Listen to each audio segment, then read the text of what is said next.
gracias de nuevo por estar aquí de nuevo, por vuestra confianza repetida, ¿no?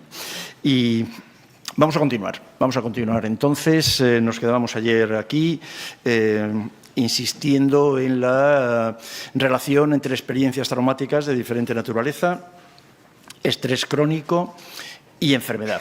Y trauma, estrés y algo que nos preocupaba mucho ayer y nos sigue preocupando y nos va a seguir preocupando mañana, probablemente, que es la retraumatización. ¿De acuerdo? Hasta dónde, como personal sanitario con un alto nivel de autoridad, ¿no? De autoridad social, cultural, sobre nuestros pacientes, lo que hagamos puede resultar retraumatizante, ¿no? Para ellos. Muchos de estos pacientes que vemos en la consulta presentan síntomas que casi nunca son reconocidos, sin embargo, como postraumáticos, por lo que comentábamos, porque es que directamente no lo evaluamos, porque nadie nos ha enseñado cómo hacerlo.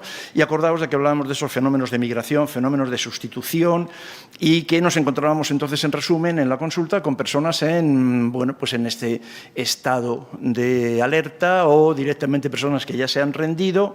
En algunas ocasiones son diagnosticados como trastorno por ansiedad generalizada, que es muy fácil, claro, eso es muy fácil diagnosticar eso y poner un tratamiento farmacológico, o de trastorno depresivo, que también es muy fácil diagnosticar. Hace 40 años no, pero hoy los pacientes vienen diagnosticados ya de depresión y de ansiedad y te lo dicen. Hola, buenos días, ¿qué te ha pasado? Preguntamos nosotros y se quedan un poco chocados, pero bueno, pues es que tengo ansiedad. Eso os lo dicen también a vosotras y a vosotros, ¿no? Tengo ansiedad o tengo depresión. Directamente el diagnóstico viene ya hecho. Bueno, otra vez volvemos a lo que comentábamos ayer al principio, ¿no? La pregunta que nos deberíamos hacer, o que yo sugiero que nos hagamos, es ¿qué te ha pasado? Otra vez, ¿qué te ha pasado? ¿Y cómo hemos llegado hasta aquí? O sea, ¿por qué esta ansiedad ahora? ¿Por qué esta depresión ahora? ¿Por qué esta somatización? ¿Por qué esta fibro? ¿Qué es lo que ha ocurrido, ¿no? Aprovecho para recordaros que las diapositivas estarán a vuestra disposición a partir de mañana. A partir de mañana a media mañana, todas las diapositivas estarán disponibles en nuestra página web, dentro del apartado de publicaciones. Y nos quedábamos en esto. Bueno, y ahora vamos a ver cómo se puede manifestar. ¿Qué ha pasado? ¿Qué ha ocurrido? ¿He hecho algo, David? ¿He hecho algo yo? No, no hay problema, siga. Me siento tan inútil con esta de la informática que soy perfectamente capaz de creer que cualquier cosa que ocurra es por mi torpeza, ¿no? ¿Cómo se puede manifestar el estrés en el ámbito de lo corporal? De cualquier manera. Claro, eso para empezar. O sea, no hay aquello que decíamos, que contamos ayer, que yo aprendí, cuando empecé a aprender psicosomática.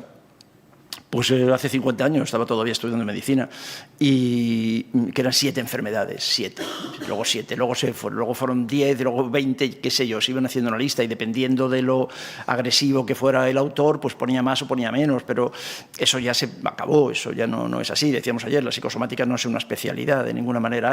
Hoy, ¿qué es lo que podemos entender y con lo que tendríamos que empezar a pensar? Y lo que voy a sugeriros es que cualquier síntoma corporal puede, no significa que lo sea, pero puede. Es otra vez insistir en lo que veíamos ayer, ¿no? La mirada psicosomática. Esto es la mirada completa. Una alumna nuestra ha escrito un libro hace muy poco tiempo, muy interesante, ¿no? El libro se llama Mírame entera. Y el título me parece precioso, ¿no? Lucía López. Mírame entera. Como propuesta también, ¿no? Para el personal sanitario. Mírame entera, no me mires solamente otra vez, no me mires solamente el páncreas. Está muy bien que me mires el páncreas, que quede claro eso. O sea, que eso tenemos que hacerlo, sin duda, ¿no? Pero no solo el páncreas, ¿no? Mírame entera. Cualquier síntoma corporal puede ser la manifestación del estrés crónico. Y eso lo sabemos, otra vez lo sabemos todos. Eso es de segundo de carrera de medicina, por lo menos de mi segundo, de mi plan de estudios. Bueno, por hacer una lista con ánimo docente, simplemente, ¿no? Con ánimo didáctico, para poder poner algún ejemplo, para que podamos comentar, por nosotros, de una forma artificial, como todas las clasificaciones son artificiales, claro, incompletas, pues se nos ha ocurrido hacer un par de grupos. Lo que llamamos sistemas relacionales. Sistemas relacionales Sistemas relacionales, pues para empezar, todo lo que tiene que ver con el comportamiento alimentario, que ahora comentaremos algunas cosas. Todos los trastornos alimentarios como trastorno mental, lo que se llaman trastornos mentales, ¿no? Todos los trastornos alimentarios son trastornos relacionales. Algo ha ocurrido en la relación. Algo ha ocurrido en la relación que otra vez, vuelvo a insistir, que la historia de nuestro paciente con anorexia, con obesidad mórbida, que no es un síndrome de Prader-Willi. Es decir, obviamente todo eso lo hemos descartado nosotros. Hemos podido descartar causas de obesidad de origen genético, claro, endocrino. No, estamos hablando del 99% de las obesidades que tienen que ver con unos malos hábitos en la comida, ¿no? Claro, eso... recordad, y esto puede ser muy, muy útil, ¿no? para todos, la edad de esa paciente no comienza la fecha de su nacimiento. Colocadle mucho tiempo atrás, porque esa obesidad, esa manera de comer, esa manera de vincularse con la comida y de vincularse entre sí, eso además está en el sistema, y está en el sistema de muchas generaciones atrás, ¿no? El comportamiento alimentario, ahora lo comentaremos, es un comportamiento absoluta y exclusivamente relacional y aprendido además en la relación. El aparato digestivo lo mismo, el aparato digestivo lo presentaré ahora mismo, un esquema que me encantó de Wickland como un modelo de comunicación, precisamente, ¿no? Como un sistema comunicacional. El aparato respiratorio exactamente lo mismo, ¿no? En el que establecemos contacto 14 veces por minuto con eso que se llama el ambiente, esa palabra polisémica, ¿no? que utilizamos en castellano, que es el ambiente. Pues estamos respirando y tomando contacto, incorporando un mensaje y expeliendo otro con el ambiente 14 veces, ¿no? por minuto. El aparato genital, naturalmente, la piel, ¿no? que vamos a decir la piel como un cerebro externo. De hecho, la piel se conoce lo mismo que el aparato digestivo, hoy se conoce también como el segundo cerebro, claro. La piel, pues luego también haremos algún comentario, el sistema musculoesquelético y, naturalmente, todas las drogodependencias. Y cuando hablamos de dependencias, otra vez pensamos en lo que es dependencia, con mayúsculas. Se puede depender de la heroína o se puede depender de un novio o de una novia. Que luego se le pone este apellido tóxico, ¿no? Y estas personas que todos conocéis, que todos conocemos, que tenemos en la consulta, que parece que tienen una cierta habilidad en la elección, además, ¿no? Y que eligen sistemáticamente personas que desde fuera se ve muy bien que son personas tóxicas.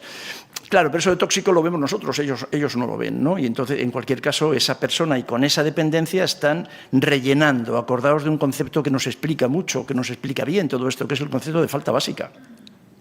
Esa falta básica, falta afectiva, esa falta básica la estamos rellenando como sea, ¿no?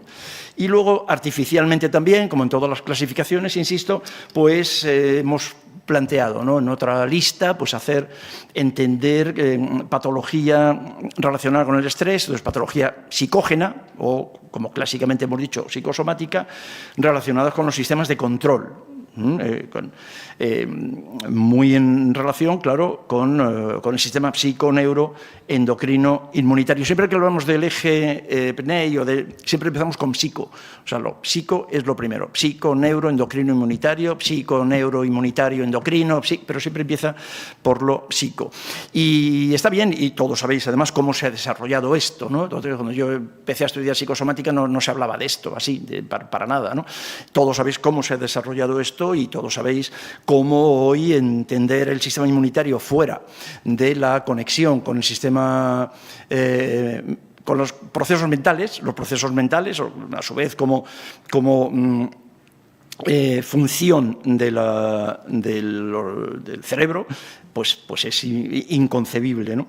Pues el sistema inmunitario, claro, se puede manifestar el estrés crónico en forma de inmunitario, de depresión inmunitaria. Cuando se habla de depresión inmunitaria, no solo es, claro, la depresión, eso que llamamos depresión, deprime todo. O sea, no es verdad, no puede ser que a pesar de que otra vez, de una manera artificial, absolutamente artificial, administrativa, la depresión desde lo mental se estudia, se atiende en un edificio, otras formas de depresión, como el estreñimiento crónico, como depresiones inmunitarias o como otras funciones corporales se estudian en otro edificio, pero el sujeto es el mismo, el paciente es el mismo, ¿de acuerdo? Visto de diferentes maneras, visto a trozos por el sistema, porque la administración lo ha organizado así, pero el paciente es el mismo, ¿no? Y cuando se deprime para todo, y se deprime también en las relaciones, y se deprime en sus funciones cognitivas, naturalmente, y se deprime en su sistema endocrino, y se deprime en todo, ¿no? Con mayúsculas.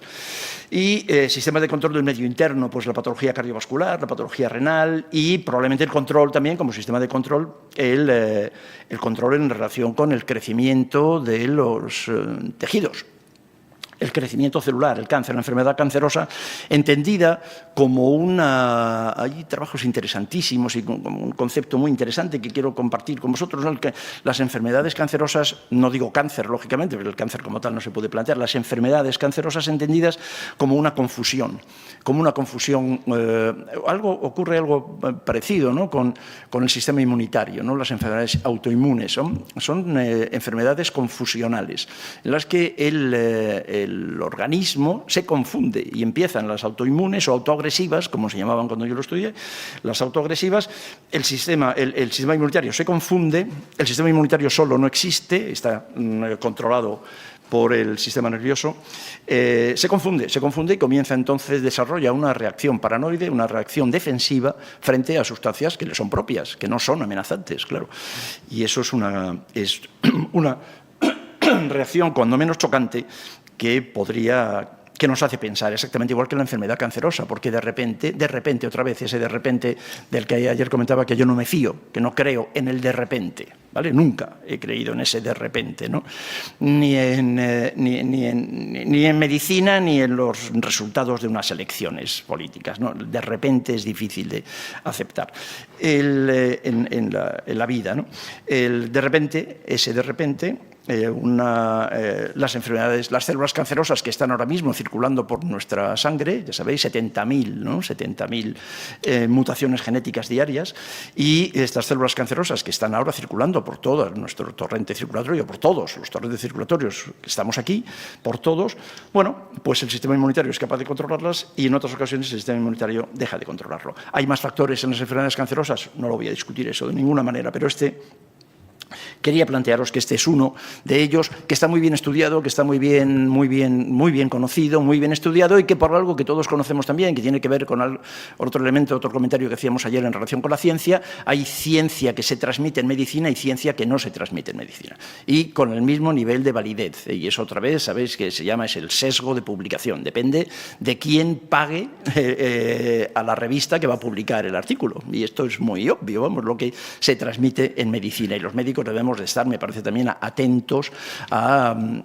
la consideración de lo que es científico y de lo que, siendo con los mismos criterios de cientifismo, ¿no? Los mismos criterios, sin embargo, no se publica, ¿no?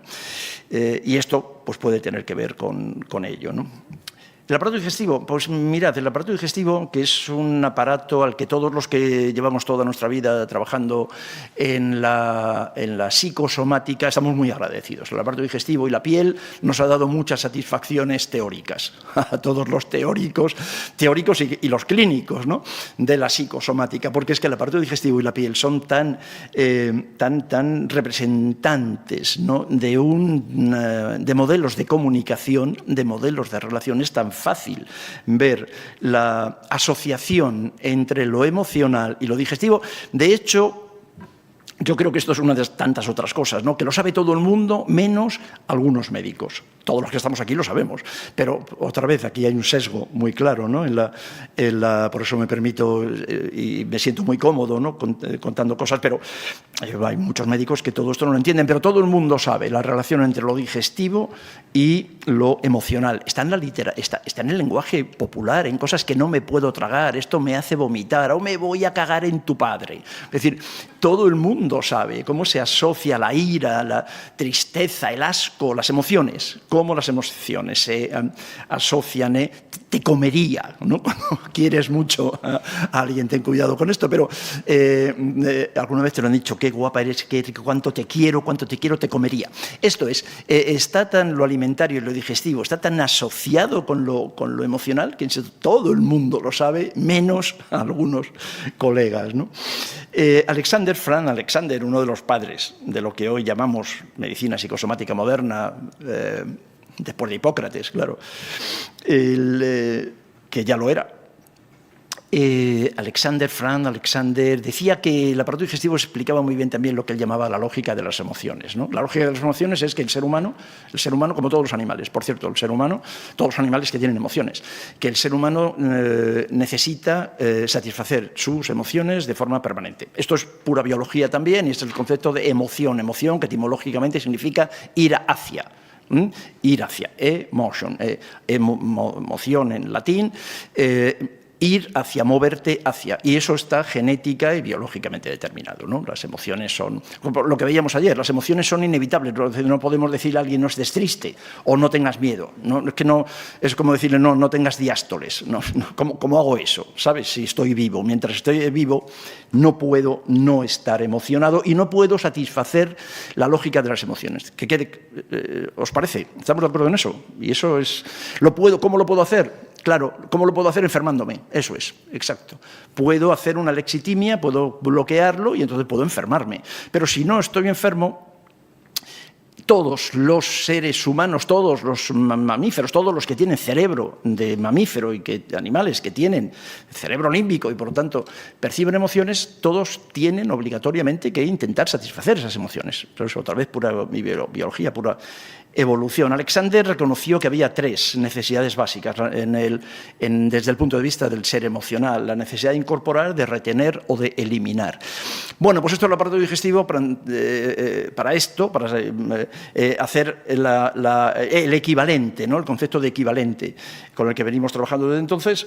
Pues el aparato digestivo es fantástico, ¿no? Desde la necesidad de incorporar. Una persona puede tener un conflicto asociado a la incorporación, desde la necesidad básica, o porque no ha incorporado nada o porque ha incorporado demasiado. El conflicto tiene que ver con la incorporación y esto el paciente, otra vez, os decía ayer, el paciente lo sabe, aunque nunca ha hablado de ello y nunca ha hecho la reflexión, pero lo sabe. Desde el conflicto con la incorporación podemos encontrar dos grandes tipos de patologías. El que no me trago esto nada más, no me lo puedo tragar. Patologías que limitan la incorporación, la más obvia, la anorexia nerviosa restrictiva. Las anorexias selectivas, claro. Luego veremos cómo es imposible comer, es absolutamente imposible comer sin asociar un afecto. Así que otra vez la chiquilla anoréxica no tiene un problema con la comida, nunca. Ya no, eso ayer me parece que hacíamos referencia, ¿no? Leyendo hace poco tiempo una página de la Clínica Mayo en Rochester, Minnesota, la Mayo, la famosa Mayo que todos conocemos, ¿no? Leyendo directamente la web de la Mayo en su departamento de trastornos alimentarios, lo que dicen es que la anorexia no es un problema con la comida. Bueno, por fin, ya está bien, ¿no? Claro, no es un problema con la comida. Luego veremos qué tiene que ver, con qué otras cosas puede tener que ver la anorexia, pero desde luego tiene que ver con dificultades en la incorporación. Desde el exceso de incorporación ¿de qué? De comida, no, de afecto. De un afecto negativo difícilmente tragable. Y así se dice en el lenguaje coloquial, no puedo tragar ni una cosa más, ¿no? Otras personas pueden tener una carencia, sin embargo, en el ámbito de la incorporación, ¿no? Y esa forma de rellenar la falta básica sería exactamente lo contrario, el polo contrario sería la sobreingesta compulsiva, la hiperfagia, estar permanentemente comiendo. Personas que sabéis que están así continuadamente comiendo o comiendo compulsivamente por episodios o como fuere, ¿no? Otra de las necesidades que planteaba Alexander, y son estudios también antropológicos, la propia Margaret Mead habló de algo parecido a esto, ¿no? La necesidad de retener. Todos los seres humanos tenemos necesidad de retener y todos retenemos, y esto se llama en el lenguaje también coloquial y el lenguaje de la vida cotidiana se llama ahorro, por ejemplo, ¿no? La necesidad de retener. Algunas personas tienen más necesidad de retener que otras y entonces se llama síndrome de Diógenes, por ejemplo, claro, o de otras muchas maneras, ¿no? O estreñimiento, por ejemplo. Claro, obsesividad, el darle muchas vueltas a las cosas, ¿no? Recuerdo un trabajo que leí hace muchos años y que no pude volver a encontrarlo, lo leí en papel y no lo he vuelto a encontrar, pero hicimos un estudio muy informal en el Hospital de la Princesa que demostraba que las personas que iban a ser operadas por litiasis biliar, tenían cálculos en la vesícula y habían decidido hacer, en aquella época se hacía siempre así, no sé ahora cómo será, pero le iban a extirpar la vesícula. Esas personas tenían, todas ellas, comparado con otras personas que iban a ser intervenidas en el mismo servicio de cirugía por otros diagnósticos, las personas con cálculos biliares tenían rasgos obsesivos de una forma estadísticamente significativa con respecto a los demás. Eran más obsesivos. ¿Por qué?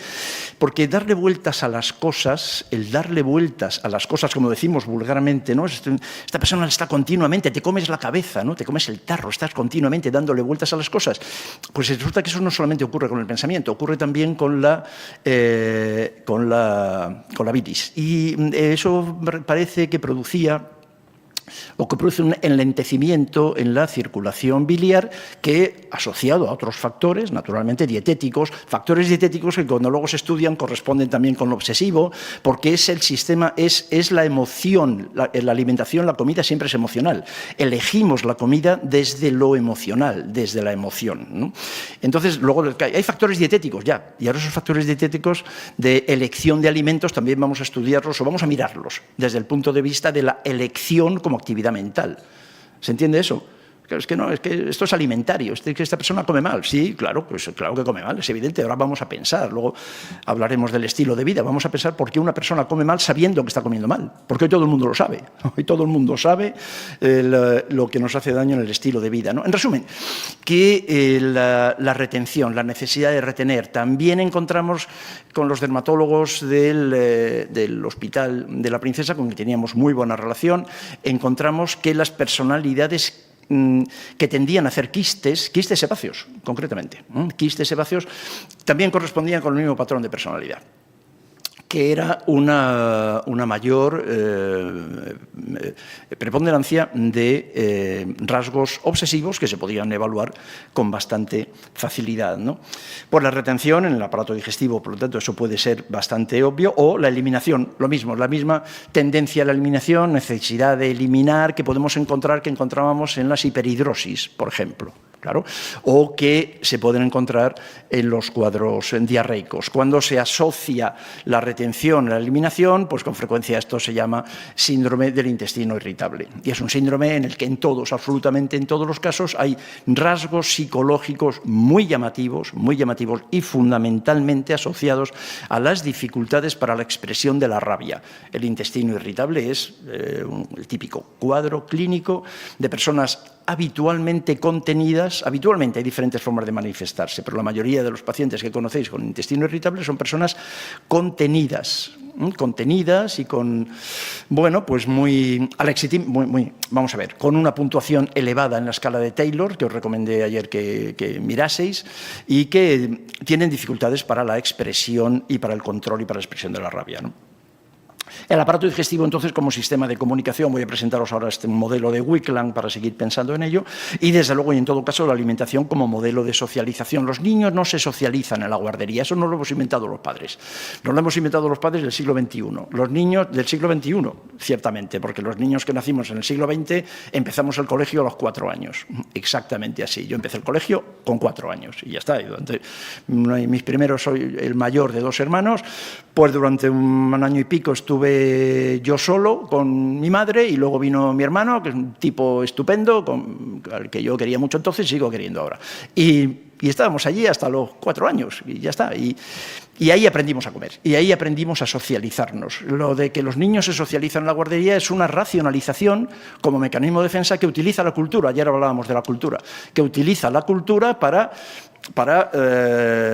racionalizar y para explicarse y para aceptar y para valorar, y no tengo ningún problema con eso, ¿no?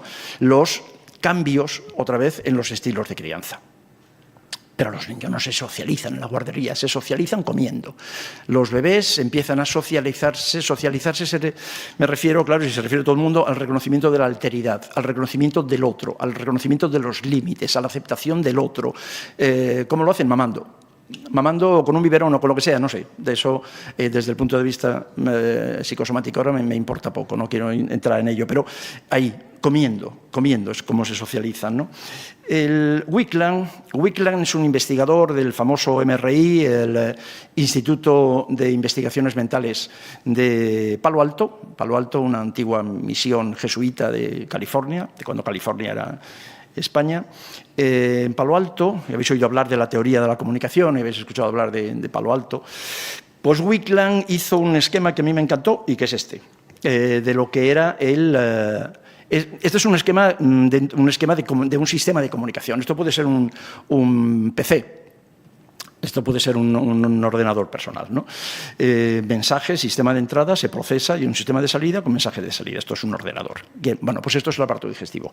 Y este es el aparato digestivo. Y en el aparato digestivo humano, pues aquí tenéis, claro, el sistema de entrada. El sistema de entrada sería la boca, el esófago y probablemente el estómago. Todo el proceso se hace, que sería todo el procesador en el ordenador. El proceso es intestino delgado, páncreas, hígado. El sistema de salida, pues el colon, el recto. Y el mensaje de entrada es la comida, los alimentos, el mensaje de salida serían las heces. Bueno, pues esto es una visión comunicacional del aparato digestivo para ayudarnos a entender qué es lo que puede significar algunas de las patologías que nuestros pacientes nos traen del aparato digestivo. Acordaos de algo dentro de la teoría de la comunicación. Este mensaje, que son los alimentos, claro, este es el segundo axioma de la teoría de la comunicación. El primer axioma de la teoría de la comunicación dice que es imposible no comunicar, como sabéis. Una vez que se establece la interacción, ya es imposible no comunicar. ¿Qué es lo que le pasa al bebé recién nacido con su madre o con su padre, o con la persona, el cuidador principal que le esté dando el alimento? Una vez que se ha establecido la alimentación, es imposible no comunicar y todo lo que haga la persona, el cuidador, absolutamente todo lo que haga el cuidador son mensajes. ¿De acuerdo? Eso es axiomático. El segundo axioma dice que no se puede separar. No se puede separar el mensaje del metamensaje. Yo no puedo separar lo que digo de cómo lo digo. Y, de hecho, lo que os hace daño en la vida cotidiana nunca es lo que os dicen. Lo que os hace daño es cómo nos lo dicen. ¿O no? Porque no se puede separar. No se puede separar en la interacción. Bueno, pues tampoco se puede separar en lo alimentario. O sea, el mensaje alimentario, lo que el bebé está comiendo y luego el resto de nuestra vida, porque esto se mantiene así exactamente a lo largo de nuestra vida, con las celebraciones, los sistemas sociales, culturales asociados a la comida. Ayer hablábamos de las bodas, de la Navidad, los cumpleaños también, ¿no? Los duelos. Cumplir años significa que te queda un año menos, que tienes una parte de alegría porque has vivido un año más, pero que te queda un año menos, ¿no? Bueno, pues se celebra también comiendo, ¿no? Bueno, el mensaje alimentario. ¿El mensaje alimentario qué es? Por una parte, la fisicoquímica del alimento. La fisicoquímica, lo que sería el elemento informativo del mensaje. Textura, temperatura, color, bueno, por lo que es la física química de todos los alimentos. Esa es una parte del mensaje. Pero la otra parte del mensaje, y no se puede separar jamás, la otra parte del mensaje es el cómo lo estás comiendo. La otra parte del mensaje es el afecto. Y no se puede separar, no lo habéis podido separar desde la primera vez que vuestro aparato digestivo tuvo contacto con el alimento hasta la última comida que tengamos en nuestra vida. No vamos a poder separar jamás el alimento del afecto. No se puede separar. Y todos lo sabemos, cómo celebramos, cómo ponemos afecto. Si alguien, un pretendiente, os lleva en vuestra primera cita a cenar a un Burger King, inmediatamente termináis la relación. O sea, no hay ninguna manera de emparejarse, salvo que haya alguna forma de trastorno. Si no. Si alguien te demuestra su afecto con una hamburguesa de €1, el futuro que os espera es malo con él. Así que mi recomendación es que no tengáis una segunda cita. No suele ser así. Claro, en esa primera cita donde os llevan a un restaurante uterino, a un restaurante pequeño, con colores cálidos, con raciones pequeñas, donde lo que se paga nunca es la comida, lo que se paga que es en los 3 estrellas Michelin, que pagáis. Luego, después de comer en un 3 estrellas Michelin, lo mismo te tienes que tomar una pizza. Pero no es verdad eso. Pero, ¿qué es lo que estás pagando? Comida buena tienes en tu casa. Lo que estás pagando en estos restaurantes de 300 € el menú, lo que estás pagando es el cariño. Lo que estás pagando es el cuidado. Lo que estás pagando es el afecto. el afecto, y lo pagas. Y eres capaz de pagar 300, 400 euros, 500 euros por una comida. ¿Por qué? ¿Pagas lo que es la comida? ¿Pagas lo que es la parte físico-química de la comida? En absoluto. Estás pagando el afecto. Bueno, pues es toda tu vida, toda nuestra vida es exactamente así. Y así comienzan los chiquitines, y así comienzan los bebés, y así comienzan los trastornos alimentarios. Exactamente así. Y así comienza la socialización, y así comienza algo puramente pavloviano también, ¿no? De cómo se va instalando eso. Veíamos ayer en las conexiones neurológicas, los modelos internos de trabajo, en esos automatismos.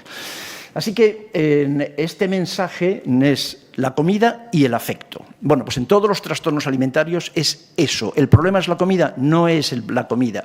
Ni en las obesidades, ni en la bulimia. En la bulimia podemos aceptar parte o la totalidad del mensaje, pero no supera el sistema de entrada. Entonces hay que vomitar rápidamente porque, a pesar de todo, no se puede procesar. Este es el discurso que nosotros planteamos con nuestros pacientes con trastornos alimentarios. Entonces vamos a ver, y este es un esquema que a mis pacientes con trastornos alimentarios o con trastornos digestivos, este esquema se lo dibujo y lo dibujamos y empezamos a hablar sobre qué es lo que podría estar relacionado con sus dificultades gástricas, duodenales, intestinales, en el colon. ¿Qué es lo que podría ocurrir? Las heces como mensaje de salida. Claro, las madres atentas pasan buenos ratos mirando las cacas de sus bebés. Claro, porque otra vez el mensaje de salida. Hay personas que están obsesionadas con sus deposiciones y cómo son, y tiene sentido también. Esto es un mensaje de salida, es un mensaje procesado del mensaje de entrada. Entonces, el sistema digestivo como un ejemplo de sistema de comunicacional. Así que la pregunta es, ¿qué estás expresando con esta patología gastrointestinal? Que luego puede haber factores de predisposición genética, eso no lo vamos a discutir. No tiene ningún sentido discutirlo porque no nos ayuda además discutirlo, y porque lo que sí que parece claro cada vez más, aunque puede ser que esta forma parte de esa parte de la ciencia que no se publica. Claro que sabéis cómo se publican los artículos en medicina, ¿no? ¿Sabéis? Se publica solamente el 33% de los ensayos clínicos que se hacen. Solo el 33%. Y solo se publican el 33% de los ensayos clínicos que se hacen que son favorables al patrocinador del ensayo, naturalmente. Entonces, se sabe que es así, es lo que llaman el sesgo de publicación. El otro 60 y tantos % de los estudios clínicos, de los trabajos, pueden tener exactamente el mismo rigor, pero simplemente no se paga para publicarse y ya está, ¿no? Es decir, que esto, hay mucha documentación sobre esto, ¿no? Bueno, pues esto es lo que planteamos, ¿no? con nuestros pacientes, aceptando otra vez, naturalmente, decíamos antes, la existencia de una cierta predisposición, mucho menos importante de lo que nos han hecho creer, también la presencia de tóxicos, de mala dieta, de mala alimentación, seguro, pero cuidado, lo de la mala alimentación tiene también una visión mental. No olvidéis eso, ¿no? Es que claro, la alimentación, o algo que también forma parte yo recuerdo en mis estudios de medicina, en el clínico, ¿no? Cuando era muy fácil decir que esto, la colitis ulcerosa, el tal, no sé qué, la úlcera gástrica, entonces había muchas úlceras. Cuando yo estudiaba, ahora mucho menos, claro, desde que se inventó el omeprazol. Pero la úlcera gástrica, la colitis, el intestino, ¿cómo se llama entonces? El colon irritable. Todas estas cosas, todo esto, siempre nos decían, está influido por el estrés. Eso yo recuerdo haberlo estudiado así por el examen, está influido por el estrés, pero ahí se quedaban. O sea, luego nos daban muchas explicaciones de tratamientos con diferentes cosas, siempre farmacológicas, por cierto, pero el qué hacer con el estrés se quedaba siempre en el limbo, jamás nos explicaron qué había que hacer con el estrés. Y una de las respuestas al estrés es que comen mal, claro que comen mal, pero comen mal otra vez desde el estrés, porque la elección, recordad, la elección de la comida, la elección de los alimentos se hace desde la emoción, es siempre emocional, es cultural, es aprendida, es relacional, es familiar, tiene que ver con el apego, ¿no? Entonces, otra vez decimos que esto es un problema con la alimentación, ¿no? Claro que es un problema con la alimentación. Vamos a ver ahora qué hacemos con ella. ¿Qué pasa con la alimentación? ¿Cómo es posible? La pregunta que yo recuerdo que empecé a hacerme hace muchos años, cuando vi mi primera paciente con anorexia nerviosa, y de esto ya os digo, ahora es muy frecuente, pero hace 40 años, 40 y tantos, era muy raro, en el Hospital de la Princesa, ¿no? La pregunta era, vamos a ver, ¿cómo es posible? ¿Cómo es posible que un animal, un ser humano, ¿no? Que venimos genética y biológicamente dotados, que la evolución lleva 14 millones de años, ¿no? Como mínimo, obligándonos a mantenernos vivos, ¿no? Y obligándonos a comer, como a dormir, es el mismo discurso que podíamos tener con las personas con insomnio, ¿no? Que venimos preparados para comer, ¿cómo es posible que no comamos? O sea, ¿cómo es posible que la anorexia nerviosa sea el trastorno mental con una mortalidad más alta? Se mueren, estas chiquillas se mueren, es terrible, verdaderamente terrible, ¿no? ¿Cómo es posible, no? Bueno, el comportamiento, la alimentación está socializada. Uno viene con esta necesidad biológica genéticamente transmitida, es un impulso, pero el impulso alimentario se organiza dentro del vínculo de apego, se socializa y se convierte entonces en un comportamiento ya pautado. Ya el hecho de comer, los seres humanos comemos de una manera socialmente definida, culturalmente definida, comemos de una manera diferente, sobre todo además a partir de esta revolución que nos amargó la vida definitivamente, que fue la famosa revolución agrícola, hace aproximadamente 12.000 años. Ahora estamos viviendo, ¿no?, la revolución digital que terminará por amargarnos la vida, lo que nos quede. Lo alimentario se socializa y se socializa otra vez desde la primera vez que el bebé se pone en la teta, ¿no? Se convierte en comportamiento alimentario. En una parte muy importante de los casos, ¿ese comportamiento alimentario es un problema? En absoluto. Ya está, lo aceptas, comes lo que hay que comer, cada cultura come unas cosas y lo que comen en algunos lugares del mundo a nosotros nos produciría una cosa, seríamos incapaces, otros es absolutamente cultural, naturalmente, pero bueno, pues en España comemos bien, mejor que en otros lugares, cada vez peor, pero mejor que en otros lugares, o nos parece a nosotros, comemos 3 veces al día o las que sean, da exactamente igual. Y no es un problema. Para la mayoría de nosotros comer no es un problema en absoluto y podemos disfrutar de la comida incluso, que es una de las funciones de la comida. ¿Por qué podemos disfrutar de la comida? Porque el hecho de comer está asociado a un afecto positivo. Ese es el disfrute, no tanto otra vez lo físico-químico de la comida, sino que desde que somos chiquitines asociamos el hecho de comer con que mamá era una mujer cariñosa que estaba pendiente de dar, y lo que te daba, además de la teta, pues eran sonrisas y palabras amables, y luego, pues de vez en cuando ya eras mayor, te enseñaba la zapatilla, pero no, eso no suponía ningún problema. Y puedes comer, y comes de todo, y te da igual más o menos comer una cosa que comer otra. Pero hay otras personas que son las que vienen a la consulta con un comportamiento alimentario, con una socialización de la alimentación egodistónica, y que comer para ellos es un problema. Y todos lo conocemos. En la consulta tenéis personas así, y todos conocemos a alguien a nuestro alrededor con quien ir a comer a un restaurante resulta complicado. ¿No conocéis a nadie así?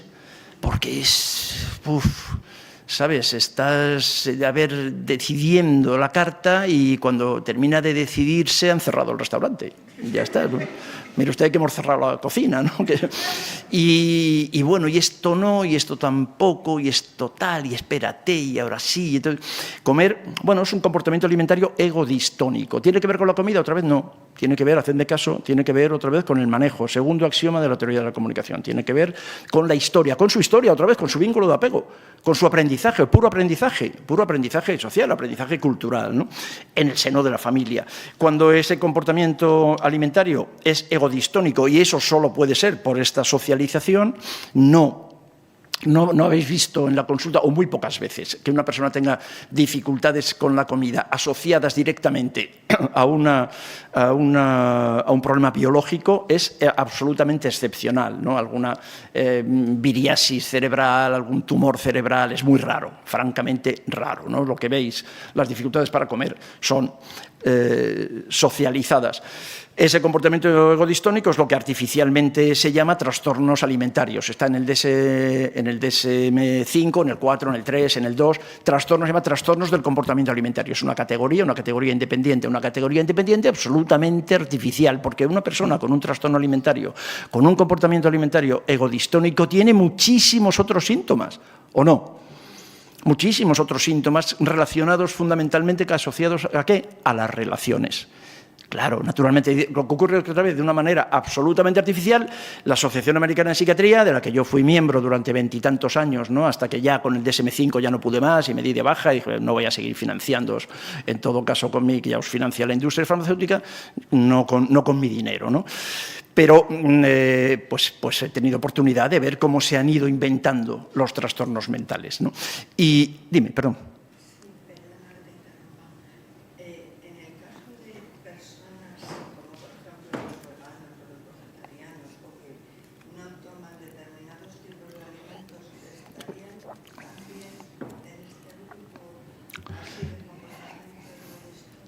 Sí, nos pregunta una compañera, me piden los técnicos de grabación que repita la pregunta, porque si no, como se está grabando, si no, no se oye, ¿no? Nos pregunta nuestra colega que es la pregunta que estaba temiéndome, porque siempre, no, temiéndome entre comillas y con mucho cariño, pero tiene sentido, es una pregunta que siempre aparece, ¿no? ¿Qué pasa con el veganismo? ¿Qué pasa con las personas veganas, las personas vegetarianas?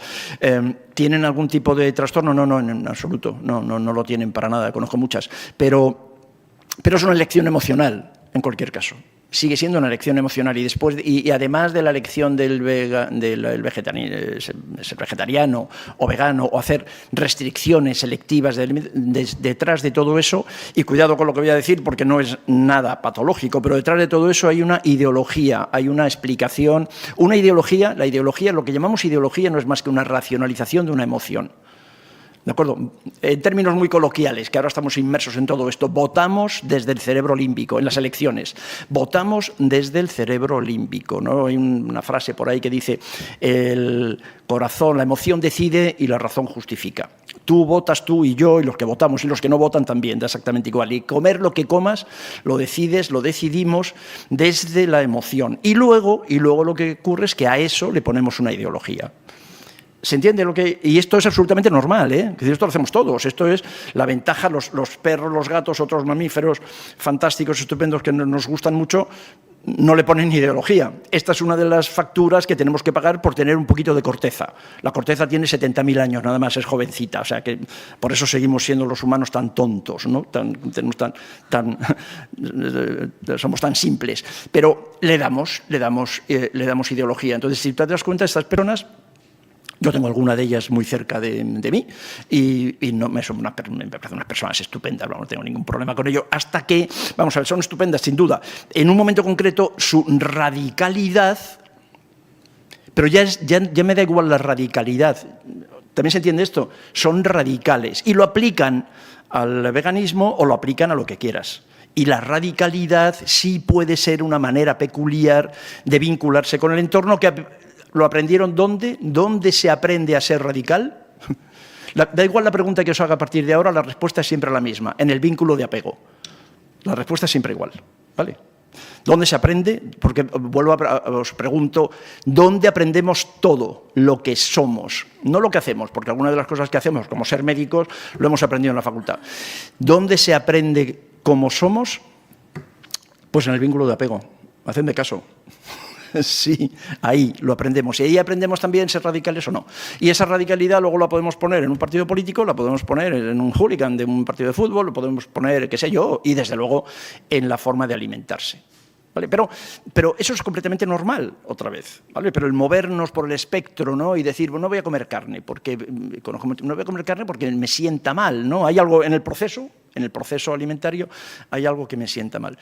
Hasta ahí todo eso forma parte de la normalidad, me parece, ¿no? De la normalidad de la variabilidad humana. ¿Vale? Completamente normal. ¿Dónde están los problemas? Otra vez, de lo que veíamos ayer del conflicto. La cuestión es poder moverse bien. Quedarte establemente fijado en un extremo de las polaridades, eso puede tener que ver con alguna manifestación de patología. ¿Se entiende? El quedarte rígidamente, pero ya la palabra es rígidamente. Entonces ya me da igual que esa rigidez la ubiques donde quieras ubicarla. Lo que es patológico, y no patológico tanto, es patológico porque te hace daño a ti, porque te molesta, porque te acaba amargando la vida. Es la rigidez, la pongas donde la pongas. ¿No os parece? Da igual, entonces da exactamente lo mismo, ¿no? Y esa rigidez, otra vez, pensad dónde y cómo se ha aprendido, porque las rigideces tampoco se aprenden en la facultad. A mí nadie me dijo en medicina, me dijeron muchas tonterías, pero otras cosas brillantes, pero nadie me dijo, tienes que ser rígido, porque ser rígido es bueno, yo no lo recuerdo, y en el colegio mío menos todavía, ¿sí? Esa forma, esa rigidez postural, por cierto, esa rigidez ante la vida, miradla a ver en relación con la sintomatología muscular, con las contracturas, con las rigideces. Es que tengo una rigidez postural. La rigidez postural, qué casualidad, suele ocurrir en personas que tienen una postura, y que lo dicen ellos, yo es que tengo una postura ante la vida. Las posturas ante la vida no pueden ser solo posturas ante la vida. Las posturas ante la vida son posturas y te afectan a tu manera de votar, a tu manera de vivir, a tu manera de relacionarte con los demás y afectan a tu musculatura de la columna vertebral. ¿De acuerdo? La rigidez. Entonces estás contraído. Mirad a ver las contracturas. ¿En qué momento ocurre una contractura muscular? Que esto nos ha pasado más o menos a todos. Mirad, por favor, no dejéis de pensar en nosotros mismos y, desde luego, en vuestros pacientes, en qué momento está ocurriendo esto. ¿En qué momento? Otra vez ese de repente en el que yo no creo, ¿no? ¿Qué está pasando? ¿Qué te estaba pasando? Es una pregunta que nosotros hacemos en todos los casos, ¿no? ¿Qué está ocurriendo en los últimos 6 meses? ¿Qué está pasando? Y te vas a encontrar entonces el qué está pasando, el qué te ha pasado, ¿no? Con este vértigo, que han visto que no tiene nada que ver con la columna vertebral, que no tiene nada que ver con la vascularización del polígono de Willis, que está todo descartado y de repente otra vez el paciente te cuenta que tiene vértigos, un cuadro vertiginoso, ¿no? Pregúntale qué ha ocurrido en los últimos 6 meses. ¿Vale? No ha pasado nada. Bueno, hace 6 meses me echaron del trabajo, pero no pasa nada. Hace 4 meses me divorcié. Bueno, me separé porque mi mujer se fue con mi amigo, pero yo eso lo tengo asumido, ¿eh? Yo soy muy europeo, lo tengo eso perfectamente asumido, ¿no? Tío, ¿cómo vas a asumir que tu mujer se vaya con tu marido? Bobo. No, hombre, no. Eso no lo puedes asumir o te van a faltar años para asumir eso. ¿Entiendes lo que quiero decir? Porque tienes que hacer un duelo. Es normal que hagas el duelo. Si tú me dices, mi mujer se ha ido con mi mejor amigo, pero a mí eso no me afecta. Yo eso lo tengo asumido. Estás en atención primaria todos los días de la semana. Un bono atención primaria. Y vas y no me digáis, quienes estáis en atención primaria, que no sabéis de quién estoy hablando, porque conocéis personas así. Claro, es lo que decíamos antes, la alexitimia. Lo tengo asumido, no estoy haciendo el duelo. Es imposible que no hagas el duelo. Así que te han echado del trabajo, pero no pasa nada, porque así es una oportunidad, yo hago no sé qué, no sé cuánto. Y ahora lo que ocurre es que no puedo hacer nada, no puedo buscar trabajos nuevos, no puedo instalar lo que yo había tenido toda mi vida, el sueño, no puedo hacerlo por los vértigos. ¿Sabe cómo mola? Claro, el vértigo, entonces, ¿cómo te defiende? El vértigo te defiende, el vértigo te obliga a hacer el duelo que no querías hacer. ¿Se entiende? Os pregunto si se entiende, no otra vez, no os pregunto si os gusta.